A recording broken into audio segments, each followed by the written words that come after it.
Hello everyone, कैसे हैं आप सब लोग। आई होप आप लोग अपने घरों पे सेफ होंगे। आज हम करेंगे जुलाई सेकेंड वीक के इंपॉर्टेंट करंट अफेयर्स और 2 दिन के अंदर अंदर ही आपको थर्ड वीक के भी करंट अफेयर्स यहाँ पे प्रोवाइड कर दिए जाएंगे। तो जो लोग ये चैनल पहली बार देख रहे हैं आप इस चैनल को सब्सक्राइब कर सकते हैं। साथ ही साथ आपको बता दूं हम लोगों ने एक नई सीरीज शुरू करी है जिसमें आप लोगों के जनवरी से लेके जून तक के जो 6 महीने के कंपाइल्ड करंट अफेयर्स थे टॉपिक वाइज अब हम लोग अपलोड करेंगे, जिसमें आपको इन्वायरमेंट इकोलॉजी के ऊपर पहले मिल जाएगा। नेक्स्ट हम लोग साइंस एंड टेक्नोलॉजी पे लाएंगे। उसके अलावा एप्स जो जो पिछले 6 महीने में लॉन्च हुई हैं, स्पोर्ट्स की जो जो करंट अफेयर्स थे, तो ये पर्टिकुलर सेक्शंस पे डिफेंस पे हो गया या फिर जो करंट हमारे स्टेट के करंट अफेयर्स थे, ये सब हम लोग यहाँ पे एक स्पेसिफिक 6 ईयर हाफ ईयरली, अगर हम बात करें हाफ ईयरली या फिर 6 मंथ कंप्लीट एक राउंड अप करेंगे। तो ये आप लोग सीरीज ज़रूर देखिएगा। साथ ही साथ जो हमारी सीरीज चल रही है वीकली करंट अफेयर्स की, इसको आगे बढ़ाते हैं। और आप लोगों को बता दें, कल हमारी जो लाइब्रेरी है जो उधमपुर में ओपन होने जा रही है 21 जुलाई को, यानी कि कल आप लोग इसके लिए इनवाइटेड हैं। आप लोग यहाँ पे आ सकते हैं। कल मैं दिन में आपको मिलूंगा, ये 10 से 11 बजे के टाइम पे, फर्स्ट फ्लोर जेके सिटी स्कैन के पास नियर गोवर्धन पैलेस, जो धार रोड है उधमपुर की, वहां पे हमारी लाइब्रेरी कल ओपन हो जाएगी आप लोगों के लिए। यहाँ पे स्पेशल डिस्काउंट ऑफर भी चल रहा है। इस सब पे भी आपको 100 रुपीज और लेस हो जाएंगे पर मंथ के लिए। साथ ही साथ ये सेम ऑफर हमारी जो जम्मू की लाइब्रेरी है वहां पे भी चलाया जा रहा है। जो बच्चे जम्मू से हैं आप लोग यहाँ पे आ सकते हैं। आप लोगों को एक प्रॉमिस हम लोगों ने किया था कि कंटेंट हम लोग हर बच्चे तक पहुंचा पा रहे हैं, लेकिन अब एक एटमॉस्फेयर इस तरीके का आप लोगों के घरों पे पहुंचा देंगे कि आपको अपने घरों से बाहर जाने की ज़रूरत नहीं पड़ेगी। किसी और डिस्ट्रिक्ट या किसी और स्टेट में आप अपने घर पे बैठ के ही तैयारी कर सकते हैं। तो इसी के लिए दूसरा स्टेप हमारा हो चुका है। नेक्स्ट हम लोग जल्दी बताएंगे कि हमारी तीसरी लाइब्रेरी कहाँ ओपन होने वाली है। और साथ ही साथ जो बच्चे हमारे साथ तैयारी कर रहे हैं, आपको बता दें, जो कंप्लीट कोचिंग बाहर इस समय 15,000 की हो रही है, वो आप लोगों को घर बैठे बैठे 500 रुपये में मिल जाएगी। इसमें आप लोगों के टॉपिक टेस्ट भी अपलोड होना शुरू हो चुके हैं। हम लोग आपको इसमें video lectures, topic test, MCQ series, sectional test, mock test, जो चीज़ें भी चाहिए, और साथ ही साथ पीडीएफ नोट्स इस पूरे एक कोर्स में आप लोगों को मिल जाते हैं। पर्टिकुलर इस कोर्स के साथ साथ जितनी भी वैकेंसीज है, स्टॉक असिस्टेंट, वेटनरी फार्मासिस्ट, पटवारी, सब इंस्पेक्टर, जम्मू कश्मीर की हर एक रिक्रूटमेंट जो आ रही है उसके लिए आपको एक स्पेसिफिक कोर्स मिल जाएगा और उनकी फीस 500 रुपये है। ट्रिपल एस ऐप को डाउनलोड कर लीजिएगा। अब से आप लोगों को ये सारे पीडीएफ जो हमारे करंट अफेयर्स के हैं ये हम अपलोड कर देंगे। ऐप को डाउनलोड करने के बाद हो सके तो 5 स्टार रेटिंग ज़रूर करिएगा। आप लोग रेटिंग बढ़ा दो हमारी, हम लोग आपको यहाँ पे हर एक चीज़ प्रोवाइड कर देंगे। तो चलिए शुरू करते हैं आज के करंट अफेयर्स बिना ज़्यादा टाइम वेस्ट किए। सबसे पहले आप लोगों के सामने है, अभी हाल ही में कौन सी ऐसी कंपनी है जिसने एक एमओयू साइन किया है एनटीपीसी रिन्यूएबल एनर्जी लिमिटेड के साथ। एनटीपीसी आरईएल के साथ इन्होंने एक एमओयू साइन किया है जिसके तहत इंडिया का पहला कमर्शियल स्केल ग्रीन एमोनिया और ग्रीन मेथनॉल प्रोजेक्ट जो है इसे लॉन्च किया जाएगा या फिर इसे सेटअप किया जाएगा। अब ये किसने यहाँ पे किया है, तो आपको बता दूं ये किया गया है GACL के द्वारा, यानी कि गुजरात एल्कलाइज एंड केमिकल लिमिटेड। इन्होंने भी हाल ही में ये एमओयू साइन किया है। यहाँ पे होगा क्या, मैं आपको बता देता हूँ। इस एमओयू के तहत ऐसा क्या बनाया जाएगा, ये पहला कमर्शियल स्केल ग्रीन अमोनिया या ग्रीन मेथनॉल प्रोजेक्ट जो है इसे लॉन्च किया जाएगा। तो ये काफ़ी इंपॉर्टेंट है। जब कभी भी आपको मैंने बताया कि इंडिया में कोई भी चीज़ पहली होती है तो ये अपने आप में इंपॉर्टेंट हो जाती है एग्जाम पॉइंट ऑफ व्यू से। तो ये याद रखिएगा कौन कर रहा है। अब यहाँ पे आपको दोनों नाम याद रखने हैं। आपको ये भी पूछा जा सकता है कि GACL किसके साथ मिलकर ये कर रहा है, तो GACL किसके साथ कर रहा है, ये कर रहा है एनटीपीसी आरईएल के साथ मिलके। अब ये आरईएल में भी पूछा जा सकता है कि आर स्टैंड्स फॉर, तो याद रखना ये है रिन्यूएबल एनर्जी लिमिटेड। नेक्स्ट पे चलते हैं। क्वेश्चन नंबर 2 की अगर हम बात करें, अभी हाल ही में कौन सा ऐसा बैंक है जिसको अप्रूवल मिल गया है for the first time from the ministry of defence for overseas procurement in financial service. अब ये क्वेश्चन आप लोग देखिएगा, पहला ऐसा कौन सा बना है जिसे ये मिला है, बहुत इंपॉर्टेंट होगा। मिनिस्ट्री ऑफ डिफेंस के द्वारा यहाँ पे मिला है। टोटल 3 प्राइवेट सेक्टर बैंक है जिन्हें ये मिला है, गवर्नमेंट सेक्टर बैंक नहीं है यहाँ पे। तो 3 कौन से हैं आप लोग गेस कर सकते होंगे। एक्सिस बैंक, HDFC और ICICI बैंक, इन तीनों को यहाँ पे अप्रूवल मिल गया है to provide financial services such as letter of credit. अब लेटर ऑफ क्रेडिट क्या होता है अगर आपसे कोई पूछे, तो लेटर ऑफ क्रेडिट में क्या होती है चीज़ें, देखो लेटर ऑफ क्रेडिट में क्या होता है, आप लोगों ने बहुत जगह पे सुना होगा, लाइन ऑफ क्रेडिट भी सुना होगा, इस तरीके की वर्ड सुने होंगे। या फिर एक और वर्ड यहाँ पे है यानी कि DBT। ये जो बेसिक बैंक्स की टर्म है ये आपको पता होनी चाहिए। ये क्या होता है, ये होता है डायरेक्ट बैंक ट्रांसफर। ठीक है, ये जो चीज़ें हैं यहाँ पे शुरू की गई हैं। अब डायरेक्ट बैंक ट्रांसफर पे क्वेश्चन बन सकता है, क्यों? क्योंकि आप लोगों ने देखा होगा कोविड के दौरान लोगों के जो वुमेन थे उनके खातों में 500 रुपए आए थे डायरेक्ट, तो वो किसके तहत आए थे? तो वो भी डीबीटी के तहत आए थे। लेकिन इसमें क्या है, इस क्वेश्चन में आपको बता दूं अप्रूवल मिल गया है first time from the ministry of defence के द्वारा। मिनिस्ट्री ऑफ डिफेंस के मिनिस्टर कौन है इस समय? तो वो है राजनाथ सिंह। ठीक है, इनकी कॉन्स्टिट्यूंसी कहाँ पे है? इनकी कॉन्स्टिट्यूंसी है लखनऊ। कॉन्स्टिट्यूंसी के ऊपर क्वेश्चंस बनते हैं, याद रखना। अभी तक स्टेट एसएसबी में ये नहीं पूछा जाता, लेकिन बैंकिंग एग्जाम्स या फिर बाकी सब में ये पूछा जाता है, तो ये याद रखना। तो किन बैंक्स को मिला है? ये इन तीनों बैंक्स को मिला। आंसर होगा option number 5, all 1, 2 and 3। Next पे चलते हैं। अभी हाल ही में United Nation Educational Scientific and Cultural Organization, जिसको हम लोग यूनेस्को भी कहते हैं, इन्होंने सेलिब्रेट करा है दुनिया का पहला किस्वाहिली लैंग्वेज डे। अब देखो ये क्या है, अब इसकी थीम क्या थी? ये थी किस्वाली फॉर पीस एंड प्रॉस्पेरिटी। अब यहाँ पे स्पेसिफिक एक डे जो है ऑब्जर्व किया गया है पहली बार। तो देखो इंपॉर्टेंट डेज पे क्वेश्चंस बनते हैं, पहली बार किया गया है, थीम भी याद रखनी है आप लोगों को, और किस डेट पे किया गया है? तो ये 7 जुलाई को किया गया था। अब ये है क्या, किस्वाली कहाँ पे बोली जाती है? तो आपको ये पता होना चाहिए कि जो किस्वाली है ये अफ्रीका में ज़्यादातर बोली जाती है, लेकिन ये एकमात्र अफ्रीकन लैंग्वेज है जो कि global communication at the UN उसमें ये शामिल है। तो इसीलिए ये काफ़ी इंपॉर्टेंट हो जाता है। आपसे डायरेक्ट ये पूछा जा सकता है कि किस्वाली कहाँ की लैंग्वेज है? तो ये अफ्रीका की लैंग्वेज है। तो ये भी याद रखिएगा, 7 जुलाई को मनाया जाता है। और साथ ही साथ अगर पूछा जाए कि इसकी थीम क्या थी, तो वो भी याद रखना, किस्वाली वाहिली फॉर पीस एंड प्रॉस्पेरिटी। ठीक है, अब आप लोग कमेंट बॉक्स में लिख के बता देना। इजी क्वेश्चन है, यूनेस्को का हेडक्वार्टर कहाँ पे है? बहुत इजी है, और पेपर में आपको ये चीज़ें इस तरीके की आपको देखने को मिलती हैं। नेक्स्ट पे आते हैं। अभी हाल ही में कौन सी स्टेट या यूटी ऐसी है जिन्होंने लॉन्च करा है मिशन कौशल कर्मी?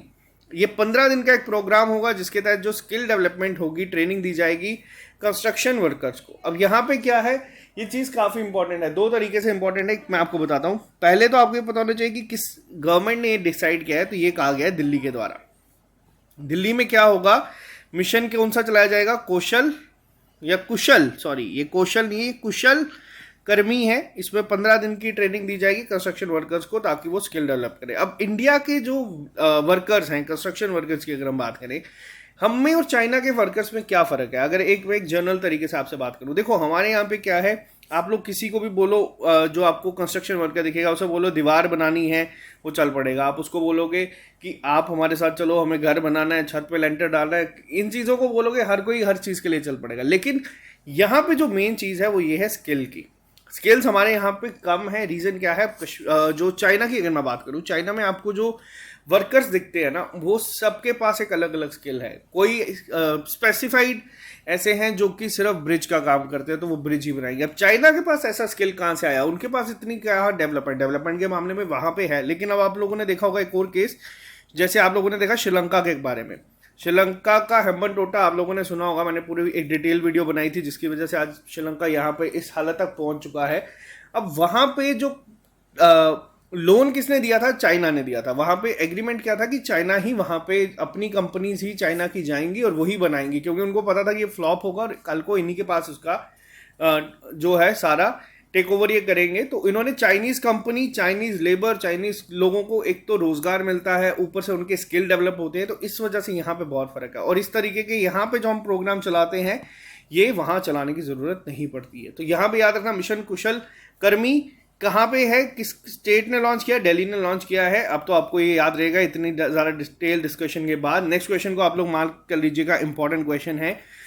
अभी हाल ही में कौन सी ऐसी इंडियन बॉक्सर्स हैं जिन्होंने जीता है गोल्ड मेडल, और ये किस में जीता है? पहला एडिशन। देखो 2 चीज़ें बहुत ज़्यादा इंपॉर्टेंट है इस क्वेश्चन में। एक क्या कि ये पहला एडिशन था, पहला एडिशन अपने आप में इंपॉर्टेंट होता है। किसका था? एलोर्डा बॉक्सिंग कप 2022। दूसरी चीज जो इसी क्वेश्चन में बन सकती है, एग्जामिनर पूछ सकता है कि भाई ये कहाँ पे हुआ था, तो ये कजाकिस्तान में हुआ था। ठीक है, ये भी चीज़ आपको पता होनी चाहिए।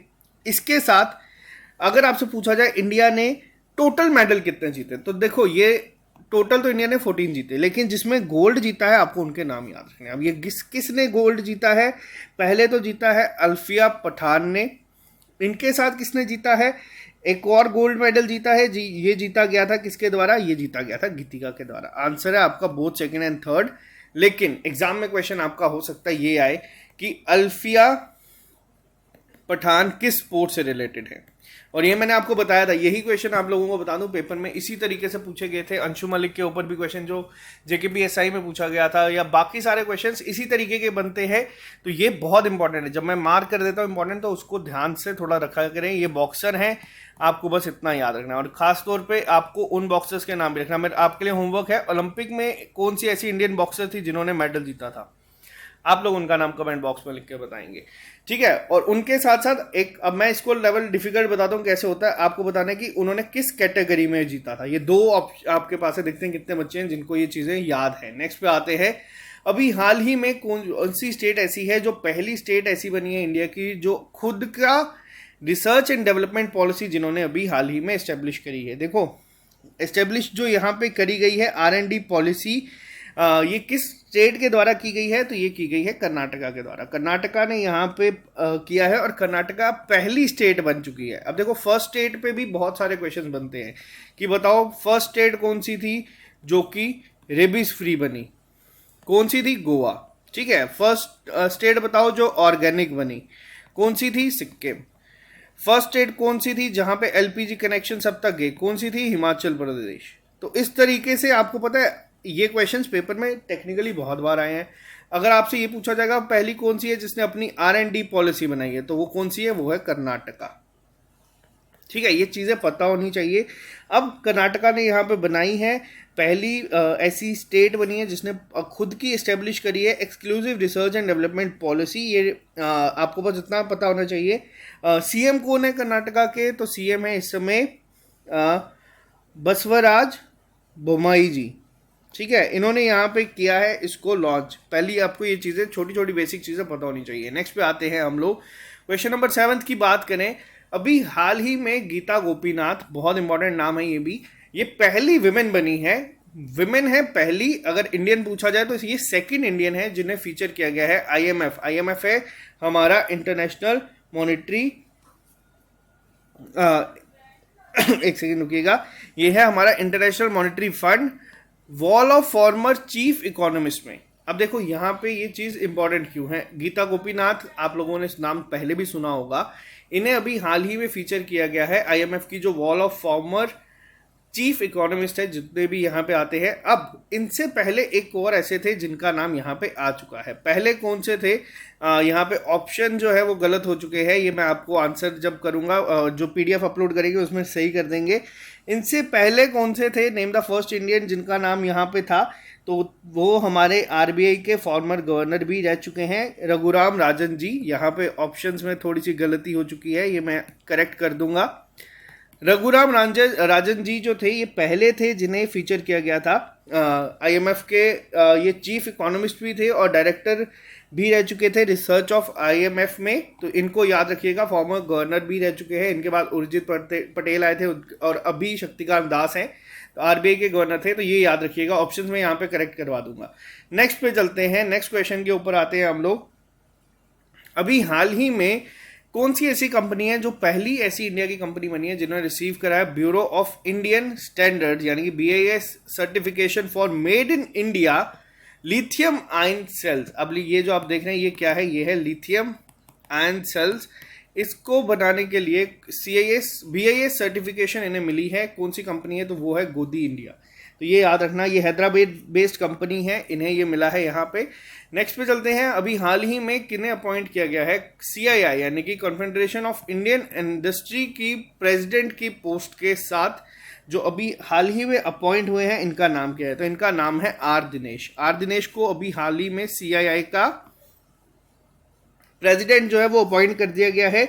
ये इस समय TVS सप्लाई के अगर हम बात करें, चेंज सोल्यूशन लिमिटेड जो है उनके इस समय वाइस चेयरमैन है। लेकिन याद रखना एग्जाम में क्वेश्चन आपको CII पे ही पूछा जाएगा अगर आएगा तो। नेक्स्ट पे आते हैं, क्वेश्चन नंबर 10 के ऊपर बात करते हैं। अभी हाल ही में ये क्वेश्चन बहुत ही ज़्यादा इंपॉर्टेंट है, फिर वो SSC एग्जाम हो या आपके स्टेट एग्जाम्स हो। क्या क्वेश्चन इंपॉर्टेंट है वो बात करते हैं। अभी हाल ही में जापान के लॉन्गेस्ट सर्विंग लीडर यानी कि जो फॉर्मर प्राइम मिनिस्टर थे शिंजो आबे जी, इनका निधन हो गया है। इन्हें गोली मार के इनकी हत्या कर दी गई है। इन्हें अभी थोड़े टाइम पहले नेताजी रिसर्च ब्यूरो के तरफ से सम्मानित किया गया था नेताजी अवार्ड के साथ। अब ये नेताजी अवार्ड दिया कब जाता है ये आप लोगों को पता होना चाहिए, जनवरी में दिया जाता है जब सुभाष चंद्र बोस जी का जन्म दिवस होता है। और एक और चीज़ यहाँ पे आपको बता दूं कि शिंजो आबे को ये कब मिला। शिंजो आबे को ये अवार्ड से सम्मानित किया गया था इसी साल 2022 में, इन्हें इस अवार्ड के साथ सम्मानित किया गया था जनवरी 2022 में। तो ये चीज़ भी आप याद रखना। और कौन सी बर्थ एनिवर्सरी थी सुभाष चंद्र बोस की, तो वो थी 125th बर्थ एनिवर्सरी। तो ये भी अब आप लोग याद रखना। नेताजी जो है सुभाष चंद्र बोस जी को ही इस नाम से जाना जाता था। तो ये याद रखिएगा। ये क्वेश्चन पेपर में आने की आपके संभावनाएं ज़्यादा हैं कि पेपर में पूछा जाएगा कि इस साल का नेताजी अवार्ड किसे मिला है। तो इस साल का नेताजी अवार्ड मिला था शिंजो आबे को। ये दोनों चीज़ें करंट अफेयर्स में हैं तो काफ़ी इंपॉर्टेंट है। नेक्स्ट पे आते हैं हम लोग। Ministry of health and family welfare ने हाल ही में एक MOU साइन किया है किस मिनिस्ट्री के साथ, जिसके तहत टीबी यानी कि ट्यूबरक्लोसिस को खत्म करने की बात की गई है 2025 तक। अब देखो पेपर में आपको ये चीज़ें बहुत फ्रीक्वेंटली पूछी जाती है कि इसको ख़त्म करने की डेट कब तक रखी है। तो टीबी ख़त्म करने की डेट कब तक रखी है, ये रखी गई है 2025 में। 2030 में भी हम लोगों ने बहुत सारी चीज़ें रखी हैं। फिलहाल आप लोग ये याद रखिए कि टीबी को ख़त्म करने की कब तक रखी है, 2025 तक।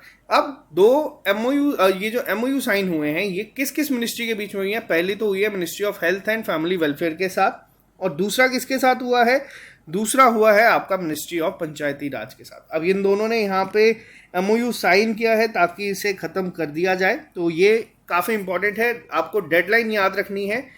कब तक है डेडलाइन, तो वो है 2025 तक कंप्लीट यहाँ से ख़त्म हो जाए। नेक्स्ट पे आते हैं।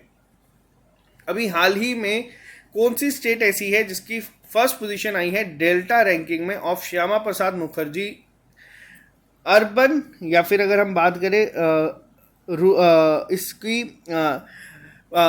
रर्बन मिशन की SPMRM in the month of June 2022। तो टॉप किसने किया है डेल्टा रैंकिंग्स में, तो ये जो टॉप किया गया है ये झारखंड के द्वारा टॉप किया गया है। झारखंड ने इसे इस समय टॉप किया है, फर्स्ट पोजीशन आई है डेल्टा रैंकिंग में। और अगर हम बात करें यहाँ पे ओवरऑल रैंकिंग के बारे में, तो उसमें ये 8th में थे पिछले कुछ महीनों में, लेकिन इस बार ये पहले पे आए हैं। तो आपको बस इतना याद रखना है कि डेल्टा रैंकिंग जो जून महीने की आई है उसमें टॉप किया गया है झारखंड के द्वारा। नेक्स्ट पे आते हैं। अभी कौन सी ऐसी कंट्री है जो 68th कंट्री बनी है to join Interpol's child sexual exploitation database. अब ये कौन सी ऐसी कंट्री है, तो आपको बता दें ये है हमारी इंडिया। इंडिया ने अभी हाल ही में ज्वाइन करा है Interpol child sexual exploitation database को। तो आपको ये भी पूछा जा सकता है कि टोटल कितने मेंबर्स हैं अभी इस समय हैं जो इसमें ज्वाइन कर चुके हैं। तो 68 ही टोटल है, इंडिया अभी रिसेंट आई है। अब इसके तहत होगा क्या, इसके तहत यहाँ पे कोशिश की जाएगी जो भी इंफॉर्मेशन है या फिर जो भी डेटाबेस है वो एक्सचेंज करा जा सकता है आपस में in the cases of child sexual abuse. तो ये आपको याद रखना है। इंटरपोल के द्वारा यहाँ पे 68 कंट्रीज टोटल आ चुकी हैं। तो पहला पॉइंट आपको ये याद रखना है। इंटरपोल की अगर हम बात करें तो इंटरनेशनल क्राइम पुलिस ऑर्गेनाइजेशन इसका नाम है, शॉर्ट फॉर्म में इंटरपोल कहते हैं। नेक्स्ट पे आते हैं अब हम लोग। अभी हाल ही में ये क्वेश्चन काफ़ी इंपॉर्टेंट है। अभी हाल ही में कौन सी बैंक ऐसा है जिसने इंडिया का पहला ऐसा यूनिवर्स, अब ये क्या है, ये मेटावर्स जो लॉन्च किया गया है वर्चुअल लॉन्च के लिए, पहला बैंक ऐसा बना है जिसने लॉन्च किया है। आपको ये दोनों चीज़ें याद रखनी है। बैंक कौन सा है, ये है यूनियन बैंक ऑफ इंडिया। अब यहाँ से आप लोग यूनियन बैंक को भी याद रख सकते हैं, UNI से यूनियन है और नाम भी बहुत अच्छा रखा है यूनिवर्स। तो ये याद रखना पहला ऐसा बैंक है इंडिया का। अब ये पब्लिक सेक्टर बैंक है, प्राइवेट बैंक नहीं है, ये भी आपको पता होना चाहिए। टॉप 4 बैंक्स में ये आता है। तो इन्होंने लॉन्च किया है जिसके तहत मेटावर्स एक वर्चुअल लॉन्च जो है वो आप लोगों को मिलेगा। नेक्स्ट पे आते हैं। यहाँ पे अभी हाल ही में कौन सी ऐसी पर्सनालिटी है जिन्होंने ऑस्ट्रियन ग्रां प्री जीता। देखो अभी तक जो 3-4 नाम थे वही आप लोगों को सुनने को मिलते थे, जिसमें मैक्स वेस्टरपन थे, लुइस हैमिल्टन थे, लेकिन एक नया नाम है जो सामने आ रहा है। किसने जीता है यहाँ पे, ये जीता है चार्ल्स लेक्रेक ने। तो पहली चीज आपको ये याद रखनी है, देखो जिसमें लुइस हैमिल्टन जीतते हैं ना बहुत कम चांसेस होते हैं कि पेपर में पूछा जाए, क्योंकि मैक्सिमम जीतते हैं। आपको आसानी रखनी है याद करने की, आप बस उन्हीं को याद रखो जिसमें लुइस हैमिल्टन नहीं जीते। ऐसा क्यों है? क्योंकि लुइस हैमिल्टन एकमात्र ऐसे हैं जो 100 से ज्यादा ग्रॉ प्री जीत चुके हैं। इन्होंने माइकल शुमाकर का रिकॉर्ड भी तोड़ा है, जो कि बहुत एक बेहतरीन F1 रेसर थे। और अभी अगर आपसे पूछा जाए सबसे बड़े F1 रेसर कौन है, तो वो लुइस हैमिल्टन है। तो इस रेस में ये थर्ड पे थे। मैक्स वेस्टरपन अगर हम बात करें ये सेकंड पे थे। आपको ये भी याद रखना है ये किन के लिए चलाते हैं गाड़ी। यहाँ पे आप लोग लोगो देख सकते हैं, किसके ड्राइवर है ये, तो ये है फरारी के। तो ये भी याद रखना, ये बहुत इंपॉर्टेंट चीज़ें हैं, ये पेपर में पूछी जाती हैं। नेक्स्ट पे आते हैं हम लोग। अभी हाल ही में ब्रिजेंद्र कुमार सिंगल की निधन हो गया है। ये बहुत इंपॉर्टेंट क्वेश्चन बन सकता है पेपर में।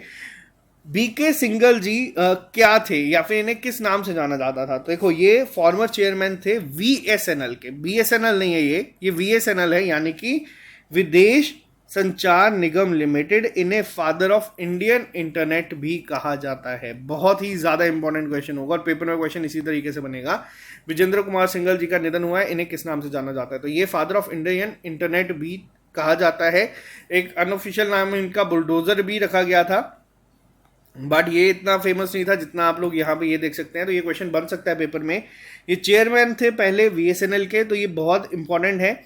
नेक्स्ट पे आते हैं हम लोग। अभी हाल ही में पॉपुलेशन डे जो है ऑब्जर्व किया गया है across the globe United nation के द्वारा। ये किस डेट को ऑब्जर्व किया जाता है? तो ये जो पॉपुलेशन डे है ये हर साल 11 जुलाई को ऑब्जर्व किया जाता है। अब आपको एक और चीज़ बताऊं, कब तक इंडिया, ये कहा जा रहा है कि इंडिया चाइना को, अगर आज की डेट में पूछा जाए सबसे ज़्यादा पॉपुलेशन किस कंट्री की है, वो है चाइना। दूसरे नंबर पे किसकी है, वो है इंडिया। चाइना ने काफ़ी सारे यहाँ पे स्ट्रिक्ट एक्शंस लिए हैं, वन चाइल्ड पॉलिसी, बहुत सारी चीज़ें की। और ये कहा जा रहा है कि यहाँ पे ये जो पोजीशंस है ये इंटरचेंज हो जाएगी, यानी कि इंडिया पहले पे आ जाएगा पॉपुलेशन में, चाइना दूसरे पे चले जाएगा। किस साल तक? तो ये भी याद रखना, ये है 2023। अगले साल में ही इंडिया मोस्ट पॉपुलेटेड कंट्री बन जाएगा, जो कि अच्छी न्यूज़ नहीं है, क्योंकि जिस तरीके की डेवलपमेंट अभी हम लोगों को चाहिए उस तरीके की हो नहीं रही, बट पॉपुलेशन में हम लोगों का रैंक बढ़ते जा रहा है। तो ये चीज़ आप लोगों को याद रखना है। ये रिपोर्ट देता कौन है? ये रिपोर्ट देती है UNFPA। अब ये UNFPA क्या है? UN से आप लोग समझ चुके होंगे। ये जो रिपोर्ट है ये आती है यूनाइटेड नेशन पॉपुलेशन फंड के द्वारा, ठीक है। हेडक्वार्टर कहाँ पे है इसका? तो हेडक्वार्टर इसका भी न्यूयॉर्क में ही है। तो ये आप लोग याद रखना है। नेक्स्ट पे आते हैं क्वेश्चन नंबर 18 के ऊपर चलते हैं हम लोग। क्वेश्चन नंबर 18 की अगर हम बात करें, नेशनल स्टूडेंट्स डे अभी हाल ही में मनाया गया है। ये अखिल भारतीय विद्यार्थी परिषद के जो फाउंडेशन डे है उसके रूप में मनाया जाता है नेशनल स्टूडेंट्स डे। ये किस डेट पे ऑब्जर्व किया जाता है? तो ये हर साल ऑब्जर्व किया जाता है 9 जुलाई के दिन, यानी कि 9 जुलाई को हर साल ये मनाया जाता है। और इस साल 74th। अब यहाँ पे ऑब्जेक्टिव क्या है? To bring positive change in the Indian education system, यहाँ पे रखा गया है। और ये ABVP जो है, ये अखिल भारतीय विद्यार्थी परिषद जो है, ये किसके आइडियल्स जो है, ये किसको माना जाता है, यानी कि किसने के द्वारा ये किया जाता है? तो ये किया गया है स्वामी विवेकानंद के द्वारा, ठीक है। ये चीज़ भी बहुत इंपॉर्टेंट है, ये याद रखना। नेक्स्ट पे आते हैं हम लोग। अभी हाल ही में कौन सी ऐसी मिनिस्ट्री है जिन्होंने इश्यूज करी हैं guidelines for the centrally sponsored scheme mission Vatsalya? देखो, अब आपके सिलेबस में CSS है, यानी कि सेंट्रली स्पॉन्सर्ड स्कीम है। कुछ 4-5 स्कीम्स को मेंशन किया गया है, ज़रूरी नहीं है कि क्वेश्चन वहाँ से ही बने। ये भी मैं आपको चीज़ बता देता हूँ। तो कुछ बच्चे कहते हैं कि सिलेबस पे ही स्टिक करो, जो हमारा पंचायत सेक्रेटरी या VLW का कोर्स के सिलेबस में है। आपको जो चीज़ें न्यूज़ में आ रही है ना, इनको भी पता होना चाहिए। अब मिशन वत्सल्य क्या है? यहाँ पे मिशन वत्सल्य किसके द्वारा दिया गया है? यहाँ पे जो नई गाइडलाइंस आई हैं ये किया गया है ministry of women and child development के द्वारा। इससे पहले क्या ये मिशन वत्सल्य अभी लेटेस्ट है? नहीं, ये बहुत पहले का है। पहले इसको किस नाम से जाना जाता था? पहले इसको जाना जाता था चाइल्ड प्रोटेक्शन सर्विसेज के नाम से, सर्विसेज स्कीम के नाम से, CPS स्कीम को जिसे हम कहते थे, 2009-10 में आई थी for the welfare of children. तो ये आपको बस याद रखना है। अभी काफ़ी सारी नई आई हैं, सबको याद नहीं रखना, बट मिशन वत्सल्य न्यूज़ में था, तो ये याद रखिएगा कि किस मिनिस्ट्री के ने इसके लिए यहाँ पे चीज़ें की है, ताकि जो चाइल्ड प्रोटेक्शन है उसे प्रायोरिटाइज किया जाए, ताकि जितनी भी हमारे SDG है, सस्टेनेबल डेवलपमेंट गोल्स हैं, उसमें। और इनका मोटो क्या है यहाँ पे, ये भी आपको याद रखना है। यहाँ पे इनका मोटो है लीव नो चाइल्ड बिहाइंड। ठीक है, ये चीज़ भी आपको पता होनी चाहिए। नेक्स्ट पे बात करते हैं हम लोग। अगर आपसे पूछा जाए मिनिस्ट्री कौन है इस समय हमारे वुमेन एंड चाइल्ड डेवलपमेंट की, तो इनका नाम है स्मृति ईरानी। स्मृति ईरानी को भी हाल ही में एक नई मिनिस्ट्री भी सौंप दी गई है, जो है मिनिस्ट्री ऑफ माइनॉरिटीज एंड, ठीक है, ये भी इन्हें दे दी गई है। तो ये याद रखना। इनकी कॉन्स्टिट्यूएंसी कहाँ की है? इनकी कॉन्स्टिट्यूएंसी है अमेठी। अमेठी कहाँ पे है? अमेठी है उत्तर प्रदेश में, और उत्तर प्रदेश में अमेठी में पहली बार इस बार बीजेपी इलेक्शन जीता था, ये भी आपको याद रखना है। नेक्स्ट पे आते हैं। अभी हाल ही में जापान की गवर्नमेंट ने शिंजो आबे को सम्मानित किया है यहाँ पे collar of the supreme order of the chrysanthemum. ये अवार्ड जापान का टॉप मोस्ट अवार्ड है, लेकिन ये पोस्टह्यूमसली मिला है, यानी कि मृत्यु के बाद ये इन्हें मिला है। अब ये कौन से ऐसे अवार्ड हैं जिन्हें ये दिया गया है? तो देखो, आपको पहली चीज़ बता दूं, ये जापान का हाईएस्ट अवार्ड है। ये चौथे ऐसे पीएम थे जिन्हें इस अवार्ड से सम्मानित किया गया था। ये यंगेस्ट पीएम थे जापान के, ऑल्दो उनकी एज 51 ईयर्स के अराउंड थी जब ये बने थे, लेकिन यंगेस्ट पीएम थे जो बनाए गए थे, और इनकी गोली मार के हत्या कर दी गई थी। और अभी मैंने आप लोगों को बताया इनको कौन सा अवार्ड मिला था इंडिया से, नेताजी अवार्ड से भी इन्हें सम्मानित किया गया था इसी साल। तो ये काफ़ी इंपॉर्टेंट होगा आपके एग्जाम पॉइंट ऑफ व्यू से, ठीक है, क्योंकि अभी। और एक और चीज़ मैं आपको बता दूं, इन्हें पद्म विभूषण अवार्ड भी दिया गया है, जो कि इंडिया का सेकेंड लार्जेस्ट अवार्ड है। पद्म विभूषण से भी ये सम्मानित किए गए हैं, ठीक है। तो ये 2021 पिछले साल किया गया था। तो आपको ये याद रखना है। इसके अलावा इन्हें स्वाधीनता पदक भी दिया गया है, लेकिन स्वाधीनता पदक पे आपसे नहीं पूछा जाएगा। ये 2020 में दिया गया था, 2021 में इन्हें पद्म विभूषण और 2022 में इन्हें नेताजी अवार्ड दिया गया था। तभी आप लोगों ने देखा था कि पीएम मोदी जी ने भी यहाँ पे आके इनको श्रद्धांजलि दी थी और कहा था कि एक काफ़ी डियर फ्रेंड है जिनकी निधन हो गया। तो ये चीज़ें याद रखना, एग्जाम में इस तरीके से क्वेश्चन जरूर बन सकता है। नेक्स्ट पे आते हैं। अभी हाल ही में पद्म अवार्डी पीटर ब्रुक जो है, इनका भी निधन हो गया है। ये इन्हें किस फील्ड में पद्मश्री मिला था? देखो, ये पेपर पे क्वेश्चन आप पूछा जा सकता है कि पीटर ब्रुक जो है, जिनके हाल ही में निधन हो गया, 97 ईयर्स के थे ये क्या थे? ये बेसिकली किस फील्ड से रिलेटेड थे? तो ये थे लिटरेचर एंड एजुकेशन से। इन्होंने क्या किया था? इन्होंने जो प्ले लिखा था उसका नाम था ले महाभारता। फ्रेंच में इसको लिखा था। जो महाभारत है यहाँ पे, उसका एक सांस्कृतिक को ट्रांसलेट करके फ्रेंच प्ले इन्होंने यहाँ पे किया था। तो ये याद रखिएगा। इन्हें यहाँ पे सॉरी, अगर एक सेकेंड रुकिएगा, इन्हें लिटरेचर एंड एजुकेशन में नहीं, इन्हें आर्ट की फील्ड में ये अवार्ड दिया गया था, ठीक है। तो ये भी करेक्शन यहाँ पे कर लेना। पेपर में पूछा जाएगा कि पीटर क्रुक किस फील्ड से रिलेटेड है, तो ये याद रखिएगा। आपको बता दिया कि इनका प्ले कौन सा था। नेक्स्ट पे आते हैं। इंटरनेशनल मलाला डे जो है, ये ऑब्जर्व किया जाता है अक्रॉस द ग्लोब किस तारीख को? तो ये हर साल 12 जुलाई को ऑब्जर्व किया जाता है। मलाला यूसुफजई कौन है? ये यंगेस्ट नोबेल पीस प्राइज की जो है से सम्मानित है। नोबेल पीस प्राइज इन्हें मिला है, और ये यंगेस्ट थी जिन्हें मिला है आज तक ये। तो ये याद रखिएगा, मलाला डे से सम्मानित किया जाता है 12 जुलाई को। जितने भी यंग एक्टिविस्ट हैं ऑल ओवर कंट्री वर्ल्ड, उन्हें सम्मानित किया जाता है यहाँ पे। नेक्स्ट पे आते हैं। नेक्स्ट क्वेश्चन काफ़ी इंपॉर्टेंट है। अभी हाल ही में कौन सी ऐसी स्टेट बनी है जिसने न्यू एजुकेशन पॉलिसी को इम्प्लीमेंट कर दिया है एट प्री प्राइमरी लेवल? अब देखो, अभी आप लोगों ने देखा था यहाँ पे चीज़ें आई थी आपके सामने न्यू एजुकेशन पॉलिसी को लेके, पिछले साल शायद ही आई थी। तो पहली स्टेट कौन सी बन चुकी है? वो बनी है उत्तराखंड। उत्तराखंड की 2 कैपिटल्स हैं, जिसमें पहली आती है आपकी गैरसैंण और दूसरी आती है आपकी देहरादून, ठीक है। लेकिन न्यू एजुकेशन पॉलिसी पहली किसने की है? अब यहाँ पे आपको एक और चीज़ बताऊँ, सीएम जो है इस समय उत्तराखंड के, जिनका नाम क्या है? इनका नाम है पुष्कर सिंह धमी जी। इन्होंने आके इनॉग्रेट किया किसको? बाल वाटिका को। अब ये बाल वाटिका की तरह ही एक मिलता जुलता आपको मैं हिंट देता हूं। आप लोग बताना कौन सी ऐसी जगह है इंडिया में, कौन सी ऐसी स्टेट है जिसने महिला पंचायत, अगर हम बात करें, या बालिका पंचायत जो है वो शुरू किया है। ये आपका होमवर्क है, ये मैंने आपको रिसेंटली अभी बताया है। कौन सी स्टेट है जिसने यहाँ पे शुरू किया है? अब ये जो बाल वाटिका है, यानी जिसे हम आंगनवाड़ी केंद्र भी कहते हैं, तो यहाँ पे ये लॉन्च की गई है प्री प्राइमरी लेवल पे न्यू एजुकेशन पॉलिसी। तो ये काफ़ी इंपॉर्टेंट होगा आपके एग्जाम पॉइंट ऑफ व्यू से कि कौन सी ऐसी पहली स्टेट है जिसने इसको लॉन्च किया है, तो वो है उत्तराखंड। नेक्स्ट पे आते हैं, अभी हाल ही में क्रोएशिया कौन सी ऐसी कंट्री बनी है जिन्होंने यूरो को अडॉप्ट किया है, यूरो करेंसी को अडॉप्ट किया है। तो अभी तक टोटल कितनी ऐसी कंट्रीज हैं जो ये कर चुकी हैं, तो 20 ऐसी कंट्रीज हैं, इनको मिला के ये 20th बनी है जिन्होंने अब अपनी ऑफिशियल करेंसी को यूरो कर दिया है। पहले इनकी कौन सी थी, वो थी क्रोएशियन क्यूना। तो आपसे पेपर में ये पूछा जा सकता है कि क्रोएशिया की आज से पहले कौन सी थी। अभी तो इन्होंने यूरो को अडॉप्ट कर लिया है, लेकिन आपसे पूछा जा सकता है कि इससे पहले कौन सी थी, तो वो थी क्रोएशियन क्यूना। अब साथ ही साथ क्रोएशिया न्यूज में है, तो आपसे ये भी पूछा जा सकता है कि क्रोएशिया की कैपिटल क्या है, तो क्रोएशिया की कैपिटल है ज़ैग्रेब।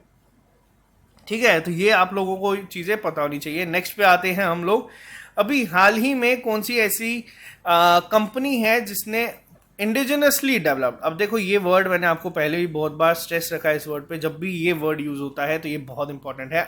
इंडिजिनसली डेवलप्ड लिथियम आयन जो है वो बनाया है। अब ये किसने किया है, तो ये ओला इलेक्ट्रिक ने अभी हाल ही में किया है। और इंडिजिनसली में एक क्वेश्चन तो आप लोगों को मैं हर एक लेक्चर में बोलता हूँ, इसको ज़रूर पढ़ना, ये आपको ज़रूर आएगा। ये क्या है, ये है हमारा एयरक्राफ्ट कैरियर, और ये हम लोगों ने खुद बनाया है। ये लिथियम आयन सेल या ये सब चीज़ें, इसके सामने अगर हम बात करें, ये बहुत ही इंपॉर्टेंट है।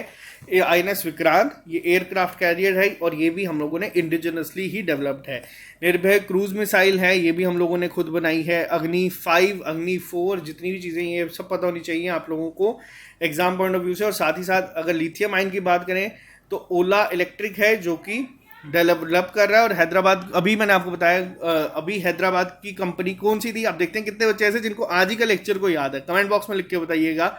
नेक्स्ट पे आते हैं, अभी हाल ही में पद्मश्री अवार्डी जो थे अवधश कौशल जी, इनका निधन हो गया। इन्हें किस फील्ड में मिला है, देखो ये क्वेश्चंस भी बनते हैं बैंकिंग एग्जाम्स में, बहुत ज़्यादा बनते हैं। अब हमारे यहाँ पे भी एजेंसी चेंज होंगी, तो हमें इन चीज़ों को भी थोड़ा सा ध्यान से पढ़ना पड़ेगा। ये क्या थे बेसिकली, तो ये सोशल वर्कर थे जिन्हें सम्मानित किया गया था, और इनका अभी निधन हुआ है थोड़ी देर पहले। उत्तराखंड से बिलोंग करते थे, लेकिन अगर नेटिव प्लेस की बात कीजिए तो उत्तर प्रदेश से थे ये। तो पहली चीज़ तो आपको ये पता होनी चाहिए। नेक्स्ट पे अगर हम बात करते हैं, इनके काफ़ी NGOs भी थे। मोस्ट इंपॉर्टेंट क्वेश्चन आज का आप लोगों के सामने, अभी हाल ही में कौन सी ऐसी स्टेट है जिसने एक एग्रीमेंट साइन किया है जम्मू एंड कश्मीर के साथ, ताकि बूस्ट की जा सके cultivation of saffron and other crops. तो देखो अभी मैंने आप लोगों को एक चीज़ बताई कि इंडिया की पहली ऑर्गेनिक स्टेट कौन सी थी, वो थी हमारी सिक्किम। और सिक्किम ही हेल्प करेगी किसकी, जम्मू कश्मीर की। सिक्किम और किसकी हेल्प कर रही है, सिक्किम हेल्प कर रहा है लद्दाख की। क्यों कि 2025 तक लद्दाख का भी ये टारगेट है कि लद्दाख भी क्या हो जाए, ऑर्गेनिक। अब ऑर्गेनिक क्या होता है, ऑर्गेनिक में आपको बता दूं, सिक्किम में जितने भी फर्टिलाइजर्स हैं या फिर जितने भी हमारे बाकी तरीके की चीज़ें यूज़ होती हैं, केमिकल्स यूज़ होते हैं, वो सब बैन है। सिक्किम ऑर्गेनिक स्टेट है। एक ऐसी कंट्री थी जिसने सोचा था कि वो भी बनेंगे, लेकिन उनसे हुआ नहीं। श्रीलंका ने ये सोचा था कि वो क्या बनेंगे, वो भी ऑर्गेनिक बनेंगे, तो उन्होंने बिना प्लानिंग के सब चीज़ें खत्म कर दी, बंद कर दी। लेकिन ऐसा नहीं। अब देखो सिक्किम ने लद्दाख के साथ भी MOU साइन किया है, और ये 2020 में किया था आई गेस। 5 साल का इन्होंने टाइम फ्रेम रखा है। आहिस्ता आहिस्ता आहिस्ता चीज़ों पे काम किया जाएगा, क्योंकि फार्मर्स को आदत नहीं होती। क्रॉप जो हमारी उगती है उसकी प्रोडक्शन में बहुत फ़र्क पड़ता है, जिसकी वजह से श्रीलंका आज ये चीज़ें देख रही है। तो हम लोगों का यहाँ पे बता दूँ, सैफरॉन और अदर क्रॉप्स के लिए जम्मू कश्मीर भी किसकी हेल्प लेगा, वो होगा MOU साइन किया गया है, एग्रीमेंट किया गया है सिक्किम के साथ। ठीक है, एक भारत श्रेष्ठ भारत तो आप लोगों ने पढ़ा ही था, ये 2015 में जो स्कीम आई थी उसके तहत यहाँ पे शुरू किया गया था। अब आपसे एक क्वेश्चन मैं पूछता हूँ, एक भारत श्रेष्ठ भारत जो स्कीम थी, ये किसकी बर्थ एनिवर्सरी पे शुरू की गई थी? ये की गई थी सरदार वल्लभ भाई पटेल की, जब 140th बर्थ एनिवर्सरी थी। किस डेट को होता है ये तो जम्मू कश्मीर के लोगों को पता होना चाहिए। 31 अक्टूबर को किया जाता है, जिस दिन ऑफिशियली जम्मू कश्मीर एक यूटी डिक्लेयर कर दी गई थी। आर्टिकल 370 अगस्त 5 में टूटा था, लेकिन ऑफिशियली यूटी जो बन गई थी वो बनी थी 31 अक्टूबर में। अब यहाँ पे क्या होगा, यहाँ पे आप पूरा एग्रीमेंट साइन किया है ताकि जो ट्रेनिंग होगी, टेक्नोलॉजी यूज़ की जाएगी, जो कैपेसिटी बिल्डिंग होगी, ये सब चीज़ों को किया जाएगा ताकि जो कल्टीवेशन है क्रॉप जो हमारी सैफरॉन है उसको बढ़ाया जा सके। नेक्स्ट चीज, एक और एग्रीमेंट साइन किया गया है किस किस के बीच में, जम्मू कश्मीर, सिक्किम गवर्नमेंट, ये ट्राई पार्टी और है, और सिक्किम यूनिवर्सिटी के बीच में, ये गवर्नमेंट्स के बीच में है और साथ ही साथ सिक्किम यूनिवर्सिटी के बीच में है, ताकि ये भी कोलैबोरेट करेंगे जितना भी हमारे यहाँ पे ऑर्गेनिक फार्मिंग है, जो जम्मू कश्मीर की अगर ऑर्गेनिक फार्मिंग की बात की जाए, इसमें किस तरीके से हेल्प की जा सके। तो ये भी याद रखना, ये एक अलग एमओयू है, एग्रीमेंट है जो किया गया है 3 लोगों के बीच में, जम्मू कश्मीर गवर्नमेंट, सिक्किम गवर्नमेंट और सिक्किम यूनिवर्सिटी के बीच में। ये चीज़ याद रखना, ठीक है। ऑप्शन में हो सकता है कि आपको जम्मू यूनिवर्सिटी भी दे दे और पूछा जाए इसमें कौन से है जिसने नहीं किया, तो याद रखना ये इन 3 ने किए। सिक्किम के इस समय गवर्नर कौन है, सिक्किम के इस समय गवर्नर है गंगा प्रसाद जी, इन्होंने ही इस एमओयू को साइन किया है, जम्मू से एलजी मनोज सिन्हा जी थे। तो ये चीज़ें याद रखना, आपसे पूछी जा सकती है। नेक्स्ट पे आते हैं हम लोग यहाँ पे, अभी हाल ही में किसने जीता है विंबलडन चैंपियनशिप 2022। देखो ये सबसे ओल्डेस्ट टेनिस ग्रैंड स्लैम है जो चलता आ रहा है। किसने जीता है ये, तो ये जीता गया है इस बार 3 टाइम के डिफेंडिंग चैंपियन नोवाक जोकोविक के द्वारा। आपको ये चीज़ भी पता होनी चाहिए कौन सा एडिशन था, ये तो चलो हम लोग डिस्कस कर ही लेंगे। 135th एडिशन था, जीता किसने, नोवाक जोकोविक ने जीता है। अगर आपसे पूछा जाए आज तक सबसे ज़्यादा ग्रैंड स्लैम किसने जीते हैं, तो ये जीते हैं नडाल ने। नडाल ने टोटल कितने जीते हैं, इन्होंने जीते हैं 22। इनके बाद किसने जीते हैं, इनके बाद जीते हैं जोकोविक ने, जिन्होंने जीते हैं टोटल कितने हो गए हैं अब इसके मिला के 21। और इनके बाद तीसरे पे कौन है, वो है रॉजर फेडरर। अब आपसे ये भी पूछा जा सकता है कि बताओ रॉजर फेडरर किस स्पोर्ट से रिलेटेड है या नडाल किस स्पोर्ट से रिलेटेड है, तो आपको ये पता होना चाहिए। साथ ही साथ आपको ये पता होना चाहिए कि विंबलडन चैंपियनशिप किसने जीती है, तो वो जीती है नोवाक जोकोविक ने। तो बहुत इंपॉर्टेंट होगा ये, 35th एडिशन है, ये नहीं पूछा जाएगा बट आपको ये पता होना चाहिए। अभी हाल ही में कौन सी ऐसी स्टेट है जिसने खार्ची फेस्टिवल जो है ये शुरू किया है। देखो ये क्वेश्चंस बहुत इंपॉर्टेंट है, हम लोगों ने पेपर में देखे थे कि बताओ ये फेस्टिवल किस स्टेट में मनाया जाता है, तो ये वही फेस्टिवल्स हैं जो न्यूज़ में होते हैं।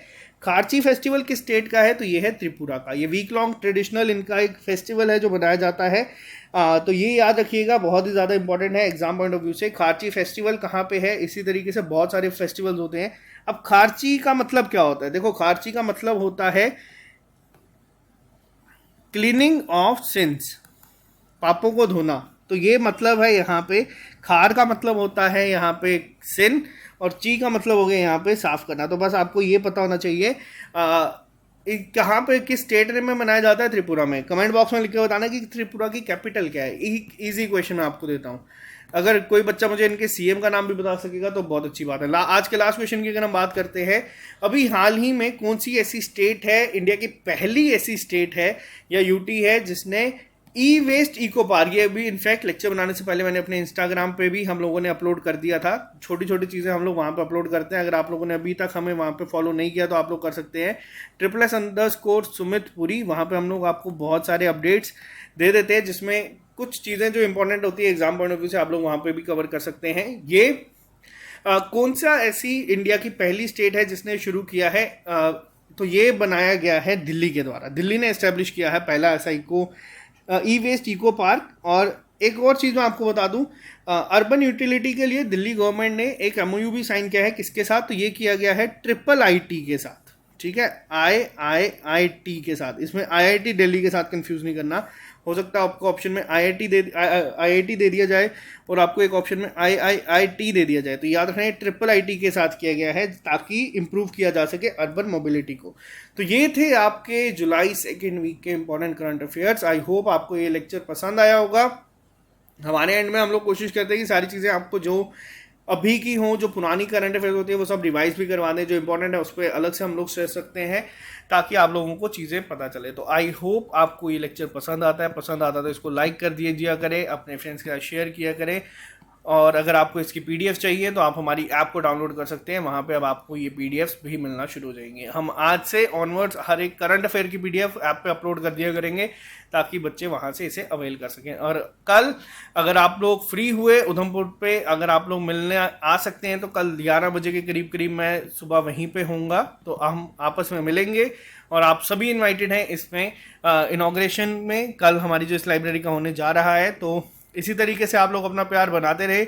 हमारे एंड से जो हम लोग एक रेवोल्यूशन शुरू किया है एजुकेशन सेक्टर में J&K में, उसको आगे बढ़ाते रहेंगे। हर एक बच्चा पढ़ेगा, अपने घर पे बैठ के पढ़ेगा और आराम से बेस्ट कंटेंट के साथ पढ़ेगा, ताकि हम लोग स्टेट ही नहीं नेशनल लेवल एग्जाम्स में भी बहुत अच्छा करके आए। Okay guys, bye bye, take care, all the best. मिलते हैं जल्दी नए लेक्चर के साथ, अभी के लिए दीजिए इजाजत। Have a nice day, see you soon.